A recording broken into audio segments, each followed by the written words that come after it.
Hello नमस्कार बच्चों, कैसे हैं आप सभी लोग। उम्मीद करते हैं कि आप सभी लोग अच्छे होंगे और आप सभी लोग की पढ़ाई जो है बिल्कुल ही अच्छी तरीके से चल रही होगी।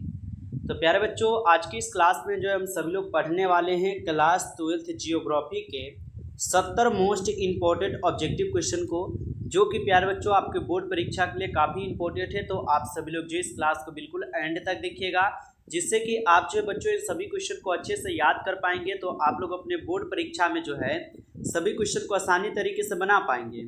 ठीक है प्यारे बच्चों, तो आप लोग जो इस क्लास को बिल्कुल अच्छी तरीके से लास्ट तक देखिएगा और बिल्कुल 100% आप लोग को यहाँ से प्रश्न आपके बोर्ड एग्जाम में देखने को मिलेगा। तो बच्चों क्लास को बिल्कुल आप लोग अच्छे से देखते चलिए और सभी क्वेश्चन का आंसर आप लोग हमारे साथ चैट सेक्शन में आंसर लगाते चलिएगा। तो चलिए क्लास को स्टार्ट करते हैं। उनसे पहले यदि आप सभी लोग जो है इस चैनल पे पहली बार जुड़े हो तो आप लोग चैनल को सब्सक्राइब करके ऑल नोटिफिकेशन को दबा लीजिए, जिससे कि जब भी क्लास होगा ना तो सबसे पहले प्यारे बच्चों आपके पास जो है उस क्लास का नोटिफिकेशन पहुंच जाएंगे। तो आप चैनल पे पहली बार जुड़े हो तो आप चैनल को भी सब्सक्राइब कर लीजिएगा।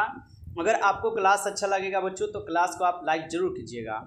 तो चलिए यहाँ पे क्लास को स्टार्ट करते हैं और यहाँ पे पहला क्वेश्चन देखिएगा बच्चों। पहला क्वेश्चन है, संभववाद की अवधारणा में किस घटक को बच्चों महत्वपूर्ण माना गया है। चलिए सभी लोग आंसर लगा दीजिएगा एक बार कि संभववाद की अवधारणा में किस घटक को महत्वपूर्ण माना गया है बच्चों। तो यह माने गए हैं किस घटक को। चलिए फटाफट आंसर लगा दीजिएगा। तो यहाँ पे बच्चों आप लोग गलत क्या कर देते हो, गलत आप लोग यही करते हो कि प्राकृतिक घटक और मानवीय घटक इन दोनों को लगा देते हो, यानी कि यहाँ पे सी लगा देते हो, जो कि प्यारे बच्चों यहाँ पे बिल्कुल गलत है सी। यह सिर्फ आपके मानवीय घटक को ही माने जाते हैं। ठीक है, पूरी तरीके से हम रिसर्च करके आपको क्वेश्चन को बता रहे हैं। एक भी क्वेश्चन गलत नहीं होना चाहिए बच्चों, बिल्कुल सही सही क्वेश्चन आंसर पढ़िएगा, तभी जो है आपका बोर्ड एग्जाम क्लियर होगा। तो ऑप्शन यहाँ पे सिर्फ बी को याद रखना है, मानवीय घटक होगा। ठीक है, ओके बच्चों। चलिए अगला क्वेश्चन देखिएगा, मानव भूगोल का जनक बच्चों किसे कहा जाता है। चलिए 100% बच्चों ये सभी क्वेश्चन आपके एग्जाम में पूछे जाते हैं, ठीक ना, तो अच्छे से याद कर लीजिए।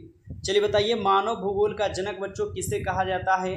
तो यह कहे जाते हैं आपके रेट जेल को। ठीक है बच्चों, रेट जेल को कहे जाते हैं। ऑप्शन डी को आप लोग लॉक कीजिएगा। चलिए आगे बढ़ते हैं बच्चों। अगला क्वेश्चन का आंसर जो है आप लोग लगाइएगा, यहाँ पे दिया गया है आधुनिक मानव भूगोल के जनक है। बताइए आधुनिक मानव भूगोल के जनक हो जाएंगे बच्चों, तो यह हो जाएंगे कौन, फ्रेडरिक रेटजेल। ठीक है बच्चों, फ्रेडरिक रेटजेल जो है ये आधुनिक मानव भूगोल के जनक है। अगला क्वेश्चन देखिएगा बच्चों, आप लोग के निम्न में से कौन एक जनसंख्या परिवर्तन के कारक नहीं है। तो निम्न में से कौन एक जनसंख्या परिवर्तन के कारक नहीं है बच्चों। तो प्रवास जो है ये जनसंख्या परिवर्तन के कारक नहीं है, आप लोग अच्छे से याद रखिएगा। चलिए बच्चों अगला क्वेश्चन देखिएगा कि किस द्वीप में सर्वाधिक जनसंख्या घनत्व पाया जाता है। तो किस द्वीप में सर्वाधिक जनसंख्या घनत्व जो है पाए जाते हैं, तो ये पाए जाते हैं जावा में। ऑप्शन ए कीजिएगा आप सभी लोग, यहाँ पे सही जवाब जावा में। ठीक है बच्चों, अगला नंबर क्वेश्चन आप लोग देखिएगा यहाँ पे कि निम्न में से कौन संघित जनसंख्या वाला क्षेत्र है। चलिए लगाइए कि निम्न में से कौन सा एक संघित जनसंख्या वाला क्षेत्र है बच्चों। तो कौन हो जाएंगे यहाँ पे, दक्षिण पूर्वी एशिया क्षेत्र, जो कि बच्चों ऑप्शन डी आप लोग का है, बिल्कुल सही जवाब है, ऑप्शन डी याद रखिएगा। चलिए अगला नंबर क्वेश्चन देखिएगा, दक्षिण पूर्वी एशिया में जनसंख्या केंद्रित है। तो दक्षिण पूर्वी एशिया में जनसंख्या केंद्रित हो जाएंगे बच्चों, तो ये कहाँ पर हो जाएंगे, नदी घाटियों के उच्च भागों में। ठीक है बच्चों, ऑप्शन डी जो है यहाँ पे सही जवाब है, नदी घाटियों के उच्च भाग में, याद रखिएगा। अगला नंबर क्वेश्चन आप लोग देखिएगा, निम्न में से कौन आयु वर्ग कार्यशील जनसंख्या का प्रतिनिधित्व करता है। तो निम्न में से कौन आयु वर्ग कार्यशील जनसंख्या का प्रतिनिधित्व करता है बच्चों। तो यह करते हैं कौन, 15 से 59 वर्ष। ऑप्शन सी जो है इस क्वेश्चन का बिल्कुल सही जवाब है, 15 से 59 वर्ष। अगला नंबर क्वेश्चन आप लोग देखिएगा कि अधिकांश देशों में ग्रामीण नगरीय विभाजन किस आधार पर होता है। तो अधिकांश देशों में ग्रामीण नगरीय विभाजन किस आधार पर होता है बच्चों। तो यह होते हैं आपके आकार बिंदु पे। ऑप्शन बी जो है इस क्वेश्चन का यहाँ पे सही जवाब है, आकार बिंदु।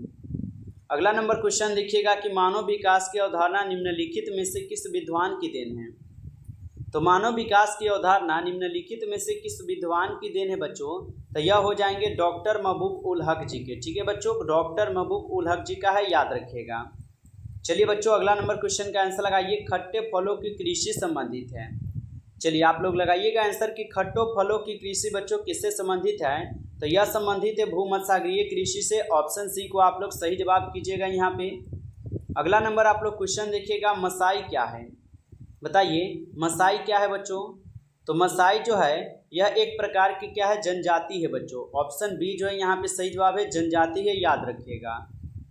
अगला नंबर क्वेश्चन आप लोग देखिएगा, निम्नलिखित में से कौन सी प्राथमिक क्रियाकलाप है? बताइए कि निम्नलिखित में से कौन सी प्राथमिक क्रियाकलाप है बच्चों? तो प्राथमिक क्रियाकलाप कहने का मतलब है पहले अंतर, ठीक ना, यानी कि पहले क्रियाकलाप में आता है। तो ये बच्चों कृषि जो है ये पहले क्रियाकलाप में आता है, ऑप्शन ए हो जाएगा सही जवाब। अगला नंबर आप लोग क्वेश्चन देखिएगा, अंगूर की खेती कहलाती है। तो अंगूर की खेती बच्चों क्या कहलाती है? तो विटीकल्चर। विटीकल्चर जो है अंगूर की खेती कहलाती है, अच्छे से याद रखिएगा। अगला नंबर क्वेश्चन है बच्चों, चावल किस प्रकार की जलवायु का पौधा है? तो चावल किस प्रकार की जलवायु का पौधा है? तो चावल हो जाएंगे उष्ण आर्द्र जलवायु का पौधा, ऑप्शन बी कीजिएगा आप लोग सही जवाब। अगला नंबर क्वेश्चन है, निम्न में से कौन सी रोपण फसल नहीं है? तो निम्न में से यहाँ पे कौन सी बच्चों रोपण फसल नहीं है? तो गेहूं जो है ये आप लोग का रोपण फसल नहीं है, याद रखिएगा। अगला नंबर क्वेश्चन है, निम्नलिखित में से कौन सी खाद्य फसल है? तो निम्नलिखित में से बच्चों कौन सी यहाँ पे खाद्य फसल हो जाएंगे? तो खाद्य फसल आप लोग का मक्का है। मक्का जो है बच्चों यह एक खाद्य फसल है, याद रखिएगा। अगला नंबर क्वेश्चन है, निम्नलिखित में से किसे क्यूबा की रानी कहा जाता है? बच्चों आप लोग आंसर लगा रहे हो, अच्छी तरीके से सभी लोग आंसर लगाइए। निम्नलिखित में से किसे क्यूबा की रानी कहा जाता है? चलिए बच्चों फटाफट इसका आंसर आप लोग कमेंट कीजिए, ठीक है। देखते हैं कितने बच्चों आंसर दे पा रहे हो। चलिए जल्दी से आप लोग इसका आंसर कमेंट कीजिए, क्या होगा सही जवाब। चलिए हम आगे बढ़ते हैं बच्चों। अगला क्वेश्चन है कि विश्व में तांबा अयस्क का सबसे बड़ा उत्पादक देश है। तो विश्व में तांबा अयस्क का सबसे बड़ा उत्पादक देश बच्चों यहाँ पे चिली है, ऑप्शन ए कीजिएगा सही जवाब चिली। अगला नंबर आप लोग क्वेश्चन देखिएगा, निम्नलिखित में से किसे कर्तन दहन कृषि भी कहते हैं? तो निम्नलिखित में से किसे कर्तन दहन कृषि भी कहते हैं बच्चों? तो कर्तन दहन कृषि आदिम निर्वाह कृषि को बच्चों बोलते हैं, ऑप्शन बी हो जाएंगे सही जवाब यहाँ पे। अगला नंबर क्वेश्चन आप लोग देखिएगा, निम्नलिखित में से कौन सी एक अर्थव्यवस्था में उत्पादन का स्वामित्व व्यक्तित्व होता है? तो निम्नलिखित में से कौन सी एक अर्थव्यवस्था में उत्पादन का स्वामित्व व्यक्तित्व होता है बच्चों? तो यह हो जाएंगे आपके किसमें? पूंजीवाद में, ऑप्शन ए कीजिएगा आप सभी लोग यहाँ पे सही जवाब पूंजीवाद। अगला नंबर क्वेश्चन बच्चों, पेट्रोकेमिकल उद्योग में अग्रणी देश का नाम है। तो पेट्रोकेमिकल उद्योग में अग्रणी देश का नाम जो है बच्चों यहाँ पे संयुक्त राज्य अमेरिका है, ऑप्शन बी कीजिएगा आप लोग सही जवाब यहाँ पे। चलिए आगे बढ़ते हैं बच्चों। अगला नंबर क्वेश्चन देखिएगा, निम्नलिखित में से कौन सा एक चतुर्थक क्रियाकलाप है? तो निम्नलिखित में से कौन सा एक चतुर्थक क्रियाकलाप है बच्चों? तो चतुर्थक क्रियाकलाप जो है यहाँ पे कौन है? विश्वविद्यालय अध्यापन, ठीक है, ये आपका चतुर्थक क्रियाकलाप है बच्चों, याद रखना। अगला नंबर क्वेश्चन है कि हेमेटाइट अयस्क से किस धातु का उत्पादन होता है? तो हेमेटाइट अयस्क से किस धातु का उत्पादन होता है बच्चों? तो यह होते हैं लोहा का, ऑप्शन बी जो है इस क्वेश्चन का सही जवाब है, ऑप्शन बी को सही जवाब कीजिएगा। अगला क्वेश्चन है, संसार के प्रसिद्ध वैश्विक नगर निम्नलिखित में से कौन सा है? तो संसार का प्रसिद्ध वैश्विक नगर निम्नलिखित में से कौन से है बच्चों? तो यह हो जाएगा आपका लंदन, न्यूयॉर्क और टोक्यो, ऑप्शन सी कीजिएगा सही जवाब। अगला क्वेश्चन है, निम्नलिखित में से कौन व्यावसायिक नगर है? तो निम्नलिखित में से बच्चों यहाँ पे कौन है जो कि एक व्यावसायिक नगर है? तो एम्स्टर्डम जो है यह एक व्यावसायिक नगर है बच्चों, ऑप्शन डी कीजिएगा सही जवाब। अगला नंबर क्वेश्चन है कि स्वेज नहर निम्न में से किससे जोड़ती है? तो बच्चों बताइए स्वेज नहर जो है निम्न में से किससे जोड़ती है? तो स्वेज नहर जो है बच्चों ये भूमध्य सागर एवं लाल सागर को जोड़ती है, तो ऑप्शन सी हो जाएगा सही जवाब। अगला क्वेश्चन है, निम्नलिखित में से कौन आंतरिक समुद्री पतन नहीं है? तो निम्नलिखित में से कौन आंतरिक समुद्री पतन नहीं है बच्चों? तो मेम्फिस जो है ये आंतरिक समुद्री पतन नहीं है। अगला नंबर क्वेश्चन है, रेलमार्ग के जाल का संघनत्व है। तो रेलमार्ग के जाल का संघनत्व बच्चों हो जाएंगे संयुक्त राज्य अमेरिका में, ऑप्शन बी जो है इस क्वेश्चन का यहाँ पे सही जवाब है, याद रखिएगा। अगला नंबर क्वेश्चन है बच्चों, निम्नलिखित महाद्वीपों में से किस एक से विश्व व्यापार का सर्वाधिक प्रभाव होता है? तो निम्नलिखित महाद्वीपों में से किस एक से विश्व व्यापार का सर्वाधिक प्रभाव होता है? तो बच्चों ये होते हैं आपके यूरोप से, ऑप्शन बी जो है इस क्वेश्चन का बिल्कुल सही जवाब है। अगला क्वेश्चन देखिएगा कि रबर का सबसे बड़ा निर्यातक देश कौन है? तो रबर का सबसे बड़ा निर्यातक देश कौन है बच्चों? तो रबर का सबसे बड़ा निर्यातक देश मलेशिया हो जाएगा। ऑप्शन डी कीजिएगा आप लोग इस क्वेश्चन का सही जवाब। अगला नंबर क्वेश्चन है, आयात एवं निर्यात के बीच मूल्यों के अंतर को क्या कहते हैं? तो आयात एवं निर्यात के बीच के जो मूल्य का अंतर होता है उन्हें हम सब लोग जो है व्यापार संतुलन कहते हैं। ऑप्शन सी हो जाएगा सही जवाब। चलिए बच्चों, अगला क्वेश्चन है कि भारत किस व्यापारिक समूह का सह सदस्य है? तो भारत किस व्यापारिक समूह का सह सदस्य हो जाएंगे?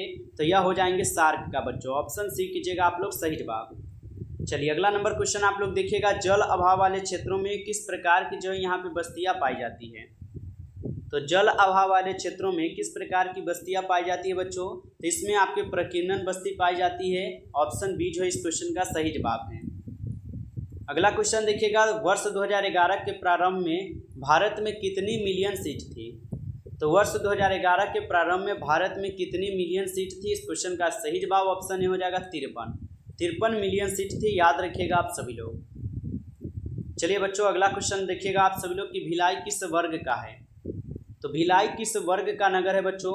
तो भिलाई नगर किस वर्ग का हो जाएगा? तो आप लोग याद रखिएगा औद्योगिक नगर है। ऑप्शन सी सही जवाब है। अगला नंबर क्वेश्चन है कि निम्नलिखित में से कौन भारत में पुरुष प्रवास का मुख्य कारण है? तो निम्नलिखित में से कौन भारत में पुरुष प्रवास का मुख्य कारण हो जाएंगे? तो बच्चों ये है आपके काम और रोजगार। ऑप्शन सी कीजिएगा इस क्वेश्चन का सही जवाब। अगला नंबर क्वेश्चन है कि निम्नलिखित राज्यों में से किस एक में जनसंख्या का घनत्व सर्वाधिक है? तो निम्नलिखित राज्यों में से किस एक में जनसंख्या का घनत्व बच्चों सर्वाधिक है? इस क्वेश्चन का सही जवाब ऑप्शन ए है पश्चिम बंगाल में।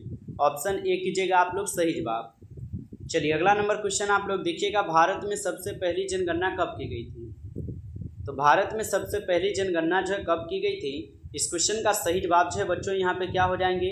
इस क्वेश्चन का सही जवाब ऑप्शन बी है 1872 में। ऑप्शन बी हो जाएगा इस क्वेश्चन का सही जवाब। अगला क्वेश्चन है, 2011 की जनगणना के अनुसार भारत के किस राज्य में नगरीय जनसंख्या था? तो 2011 की जनगणना के अनुसार में भारत के किस राज्य में नगरीय जनसंख्या था बच्चों? तो ये हो जाएंगे गोवा का। ऑप्शन बी जो है इस क्वेश्चन का यहाँ पे बिल्कुल सही जवाब है। चलिए अगला नंबर क्वेश्चन आप लोग देखिएगा, किस महाद्वीप में भारत का प्रवास यहाँ पे पहला प्रवास हुआ था? तो किस महाद्वीप में भारत का जो यहाँ पे पहला प्रवास हुआ था बच्चों? तो यह हुए थे आपके अफ्रीका महाद्वीप में। ऑप्शन ए हो जाएगा सही जवाब। अगला नंबर क्वेश्चन है, भारत के निम्नलिखित राज्यों में से किस एक में 0-6 आयु वर्ग के बच्चे हैं? तो बच्चों ये आपके हरियाणा में है। ऑप्शन बी कीजिएगा इस क्वेश्चन का सही जवाब। अगला नंबर क्वेश्चन देखिएगा, निम्नलिखित में से कौन राजधानी नगर है? तो बच्चों निम्नलिखित में से यहाँ पे कौन है जो कि राजधानी नगर है? तो चंडीगढ़ जो है यह एक राजधानी नगर है बच्चों, याद रखिएगा आप लोग। अगला नंबर क्वेश्चन है, निम्न में से कौन एक उत्तर पूर्वी भारत के दक्षिणतम राज्य है? तो निम्नलिखित में से कौन एक उत्तर पूर्वी भारत के दक्षिणतम राज्य हो जाएंगे? तो बच्चों ये आपका त्रिपुरा हो जाएगा। ऑप्शन बी जो है इस क्वेश्चन का बिल्कुल सही जवाब है, याद रखिएगा। अगला नंबर क्वेश्चन है बच्चों कि निम्नलिखित प्रदेशों में से कौन सुप्रलेखित प्राचीनतम नगरीय बस्ती है? तो निम्नलिखित प्रदेशों में से कौन सुप्रलेखित प्राचीनतम नगरीय बस्ती हो जाएंगे बच्चों? तो यह हो जाएंगे कौन? सिंधु घाटी बच्चों। ऑप्शन डी कीजिएगा इस क्वेश्चन का आंसर। बच्चों हम क्लास में आगे बढ़े उनसे पहले मैं आप लोग को एक इन्फॉर्मेशन देना चाहता हूँ कि यदि आप लोग अभी तक नोट्स नहीं लिए हो, यदि आप लेना चाहते हो, यदि आपका टारगेट है बच्चों 450 प्लस लाने का इस बार बोर्ड परीक्षा में, तो अगर आप टारगेट रखे हो तो मेहनत कीजिए। और यहाँ पे आपके लिए जो है गेसिंग किया गया क्वेश्चन आपके लिए तैयार किया गया है, जो कि मात्र आपको 199 में बच्चों सभी सब्जेक्ट का PDF आपको दिए जा रहे हैं। यदि आप 450 का टारगेट रखे हो तो आप इस PDF को लेकर जरूर पढ़िएगा, क्योंकि इस PDF में आपको वही क्वेश्चन दिए जा रहे हैं जो कि आपके 100% बोर्ड एग्जाम में पूछे जाते हैं। तो यदि आप इस PDF को लेना चाहते हैं बच्चों तो आप इस नंबर पे कॉल कर लीजिएगा, ठीक है, 962 18 834, ठीक है। आप जो है चाहें तो इस नंबर पे कॉल कर सकते हो या व्हाट्सएप पर मैसेज करके बोल सकते हो कि सर हमें 199 का PDF होना चाहिए। बच्चों इसमें आपके सभी सब्जेक्ट के PDF दिए जाएंगे, और जो कि इसको अगर आप पढ़ लेते हो, जो भी बच्चा पढ़ लेता है उनका जो बच्चों 400 का टारगेट है उनका सपना बिल्कुल पूरा हो जाएगा, क्योंकि इस PDF में आपको वही क्वेश्चन दिए जाएंगे जो क्वेश्चन आपके बोर्ड परीक्षा में जो है देखने को मिलेगा। तो अगर आप चाहते हैं कि आपका भी सपना पूरा हो बच्चों, अगर आप भी अच्छा रिजल्ट लाएं तो आप जरूर इस PDF को लेकर पढ़िएगा और अपने दोस्तों को भी शेयर कर दीजिएगा इस क्लास को, ताकि वो लोग भी जानकर इस PDF को ले लेंगे, क्योंकि हर एक क्वेश्चन आपको इस PDF में दिए जाते हैं बच्चों जो कि आपके बोर्ड परीक्षा में पूछे जाते हैं। ठीक है, तो आप लोग जल्दी से ले लीजिए, लेट मत कीजिए, समय बहुत कम बचा है और अच्छे से लेकर पढ़ते चलिए। ओके, तो जिनको भी चाहिए कॉल कर सकते हो आप लोग या व्हाट्सएप पर भी मैसेज करके ले सकते हो आप सभी लोग। चलिए बच्चों, तो क्लास की ओर स्टार्ट करते हैं और क्वेश्चन देखिएगा। ठीक है, यहाँ पे देखिएगा बच्चों, क्वेश्चन है भारत में गेहूं उत्पादक में अग्रणी राज्य कौन है। तो भारत में गेहूं उत्पादक में अग्रणी राज्य जो है बच्चों कौन हो जाएंगे। तो भारत में गेहूं उत्पादक में अग्रणी राज्य है उत्तर प्रदेश। ऑप्शन डी कीजिएगा बच्चों इस क्वेश्चन का सही जवाब। अगला क्वेश्चन है बच्चों आप लोगों का यहाँ पे कि निम्नलिखित में से कौन भारत में नीली क्रांति से संबंधित है। तो निम्नलिखित में से कौन भारत में नीली क्रांति से बच्चों संबंधित हो जाएंगे। इस क्वेश्चन का सही जवाब ऑप्शन डी कीजिएगा, मत्स्य पालन है। ऑप्शन डी यहाँ पे सही जवाब है। चलिए बच्चों, अगला नंबर क्वेश्चन का आंसर आप लोग लगाइएगा यहाँ पे कि निम्नलिखित में से कौन सा मूंगफली का सबसे बड़ा उत्पादक राज्य है। तो निम्नलिखित में से कौन सा मूंगफली का सबसे बड़ा उत्पादक राज्य है बच्चों। तो आप लोग जो अच्छे से याद रखिएगा, यह क्या हो जाएंगे बच्चों। तो फटाफट एक बार आंसर लगा दीजिए, क्या हो जाएगा। यहाँ पे ऑप्शन बी है आप लोग का गुजरात। चलिए बहुत अच्छा, गुजरात बिल्कुल सही जवाब है। अगला नंबर क्वेश्चन का आंसर लगाइएगा, निम्नलिखित में से कौन सा क्षेत्र धान का कटोरा भी कहलाता है। तो निम्नलिखित में से कौन सा क्षेत्र धान का कटोरा कहलाता है। तो यह क्षेत्र कौन सा हो जाएगा। तो कृष्णा गोदावरी डेल्टा क्षेत्र। ऑप्शन ए जो इस क्वेश्चन का सही जवाब है। अगला नंबर क्वेश्चन आप लोग देखिएगा कि निम्नलिखित में से कौन पश्चिमी भारत की नदी बेसिन है। तो निम्नलिखित में से कौन पश्चिम भारत की नदी बेसिन है बच्चों। तो यह हो जाएगा कौन, यह हो जाएगा माही बेसिन। ऑप्शन ए कीजिएगा आप सब लोग यहाँ पे सही जवाब माही बेसिन। चलिए अगला नंबर क्वेश्चन देखिएगा, निम्नलिखित में से जल किस प्रकार का संसाधन है। तो निम्नलिखित में से जल किस प्रकार का संसाधन है बच्चों। तो जल जो है एक प्रकार का क्या है, तो अनवीकरणीय बच्चों संसाधन है। ऑप्शन बी हो जाएगा सही जवाब यहाँ पे। अगला नंबर क्वेश्चन देखिएगा कि इंदिरा गांधी नहर क्षेत्र है। तो इंदिरा गांधी नहर क्षेत्र जो है बच्चों कहाँ है। तो ये राजस्थान में है। ऑप्शन डी कीजिएगा आप लोग सही जवाब राजस्थान। अगला नंबर क्वेश्चन देखिएगा, निम्नलिखित नदियों में से कौन पूर्व की ओर प्रवाहित नहीं होती। तो निम्नलिखित नदियों में से कौन पूर्व की ओर प्रवाहित नहीं होती है बच्चों। तो ये हो जाएंगे कृष्णा। कृष्णा जो ये पूर्व की ओर प्रवाहित नहीं होती है। अगला नंबर क्वेश्चन देखिएगा कि अंकलेश्वर क्षेत्र है। तो अंकलेश्वर क्षेत्र बच्चों कहाँ पर है। तो अंकलेश्वर क्षेत्र जो है बच्चों ये आपके गुजरात में है। ऑप्शन बी कीजिएगा आप लोग सही जवाब गुजरात में। अगला नंबर क्वेश्चन है, निम्नांकित में से कौन सा एक लोह अयस्क नहीं है। तो निम्नांकित में से कौन सा एक लोह अयस्क नहीं है बच्चों। तो लोह अयस्क जो है यहाँ पे कौन नहीं है। तो एंथ्रासाइट नहीं है। एंथ्रासाइट बच्चों नहीं है, याद रखिएगा। चलिए अगला नंबर क्वेश्चन देखिएगा, निम्नलिखित में से कौन सा खनिज भूरा हीरा के नाम से भी जाना जाता है। तो निम्नलिखित में से कौन सा खनिज भूरा हीरा के नाम से भी जाना जाता है। इस क्वेश्चन का सही जवाब बच्चों ऑप्शन यहाँ पे बी है अभ्रक। अभ्रक जो है ये भूरा हीरा के नाम से जाना जाता है, याद रखिएगा। अगला क्वेश्चन है, भारत में कोयला निरपेक्ष का लगभग 80% भाग किस प्रकार का है। तो भारत में कोयला निरपेक्ष का लगभग 80% भाग किस प्रकार का है बच्चों। तो ये बिटुमिन से है। ऑप्शन ए कीजिएगा सही जवाब यहाँ पे बिटुमिन। अगला नंबर क्वेश्चन आप लोग देखिएगा, निम्नलिखित कोयला खदानों में से कौन झारखंड में नहीं है। तो निम्नलिखित कोयला खदानों में कौन झारखंड में बच्चों नहीं है। तो आप लोग याद रखिएगा सिगरौली जो है ये झारखंड में नहीं है। ऑप्शन सी होगा सही जवाब। चलिए अगला नंबर क्वेश्चन देखिएगा, बेला डीला किसके लिए प्रसिद्ध है। तो बेला डीला जो बच्चों किसके लिए प्रसिद्ध है। तो बेला डीला जो है यह प्रसिद्ध हो जाएंगे लोह अयस्क के लिए। ऑप्शन सी यहाँ पे सही जवाब है। अगला नंबर क्वेश्चन है कि हजीरा विजयपुर जगदीशपुर गैस पाइपलाइन किस राज्य से होकर नहीं गुजरती है बच्चों। तो ये आपके महाराष्ट्र से होकर नहीं गुजरती है। तो ऑप्शन ए हो जाएगा सही जवाब। अगला नंबर क्वेश्चन देखिएगा कि धारावी मलिन बस्ती स्थित है। तो धारावी मलिन बस्ती बच्चों स्थित है कहाँ पर। तो यह स्थित है आपके मुंबई में। ऑप्शन सी जो है इस क्वेश्चन का सही जवाब है। अगला नंबर क्वेश्चन देखिएगा कि बिस्कुट उद्योग किस प्रकार के उद्योग से संबंधित है। तो बिस्कुट उद्योग जो है बच्चों यह एक उपभोक्ता उद्योग है। ऑप्शन बी हो जाएगा इस क्वेश्चन का सही जवाब। अगला नंबर क्वेश्चन है, मणिपाल सॉफ्टवेयर तकनीकी पार्क कहाँ है। तो मणिपाल सॉफ्टवेयर तकनीकी पार्क कहाँ पर है बच्चों। इस क्वेश्चन का सही जवाब ऑप्शन यहाँ पे आप लोग का बी है, कर्नाटक में। ऑप्शन बी जो है इस क्वेश्चन का यहाँ पे सही जवाब है। अगला नंबर क्वेश्चन है कि किस पंचवर्षीय योजना की अवधि 2007 से 12 है। तो किस पंचवर्षीय योजना की अवधि 2007 से 12 है बच्चों। तो यह हो जाएंगे 11वीं पंचवर्षीय योजना की अवधि। ऑप्शन सी सही जवाब है। अगला नंबर क्वेश्चन है, कोलकाता पतन स्थित है। तो कोलकाता पतन जो है बच्चों कहाँ पे स्थित है। तो कोलकाता पतन जो है वो आपके पश्चिम बंगाल में स्थित है। ऑप्शन डी कीजिएगा आप लोग सही जवाब। चलिए अगला नंबर क्वेश्चन है, निम्नलिखित में से वह कौन सा एक सबसे सस्ता परिवहन साधन है जो भारी सामान के लिए उपयुक्त है। इस क्वेश्चन का सही जवाब ऑप्शन सी कीजिएगा जल परिवहन। ऑप्शन सी यहाँ पे सही जवाब है। अगला नंबर क्वेश्चन है, भारतीय रेल प्रणाली को कितने मंडलों में जो है विभाजित किया गया था। तो भारतीय रेल प्रणाली को कितने मंडलों में जो है विभाजित किया गया था। इस क्वेश्चन का सही जवाब ऑप्शन सी है 18 मंडलों में। ऑप्शन सी सही जवाब है। अगला क्वेश्चन है, भारत में वायु परिवहन सेवा की शुरुआत हुई थी। तो भारत में वायु परिवहन सेवा की शुरुआत जो है बच्चों ये आपके 1911 में हुई थी। ऑप्शन बी हो जाएगा इस क्वेश्चन का आंसर। अगला क्वेश्चन है, तूतीकोरिन पत्तन स्थित है। तो तूतीकोरिन पत्तन स्थित है आपके तमिलनाडु में बच्चों। ऑप्शन सी सही जवाब है। चलिए अगला क्वेश्चन है बच्चों आपके लिए कि निम्नलिखित में से कौन सा यहाँ पे रोग जलजन्य है।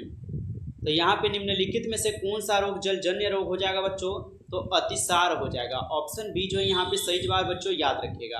तो ये रहे बच्चों आपके 70 इंपॉर्टेंट क्वेश्चन आपके भूगोल का यानी कि जियोग्राफी का, जो कि आपके बोर्ड परीक्षा के लिए महत्वपूर्ण थे।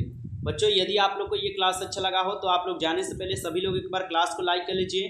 चैनल पे सभी प्यारे बच्चों नए जुड़े हों तो चैनल को सब्सक्राइब करके ऑल नोटिफिकेशन को ऑल पे दबा लीजिएगा, जिससे कि जब भी क्लास होगा बच्चों सबसे पहले उस क्लास का नोटिफिकेशन आपके पास पहुंच पाएंगे। तो चैनल को आप लोग सब्सक्राइब नहीं किए हो तो चैनल को आप सब लोग सब्सक्राइब जरूर कर लीजिए। और अगर आप PDF बच्चों लेना चाहते हो तो आप लोग जरूर इस नंबर पर कॉल करके इस PDF को ले लीजिए 962 18 834। बच्चों जितना आप लोग खा पी कर पैसा जो इधर उधर कर देते हो इतना में आप लोग का यहाँ से जो पढ़ाई कंप्लीट हो जाएगा। अगर आप इस PDF को लेकर पढ़ लेते हैं बच्चों तो आपकी तैयारी यहाँ से 100% कंप्लीट हो जाएंगे, क्योंकि इस PDF में आपके एक भी क्वेश्चन नहीं छूटेगा। हर एक क्वेश्चन गेसिंग किया गया क्वेश्चन, इंपॉर्टेंट क्वेश्चन दिए जाएंगे जो कि आपके बोर्ड परीक्षा में छप जाएंगे यहाँ से आपको देखने के लिए। ठीक है, तो अच्छे से आप लोग लेकर पढ़ लीजिएगा। चलिए फिर मिलते हैं आपसे नेक्स्ट क्लास में, तब तक के लिए जय हिंद प्यारे बच्चों, बेस्ट ऑफ लक, अच्छी तरीके से तैयारी करते रहिए।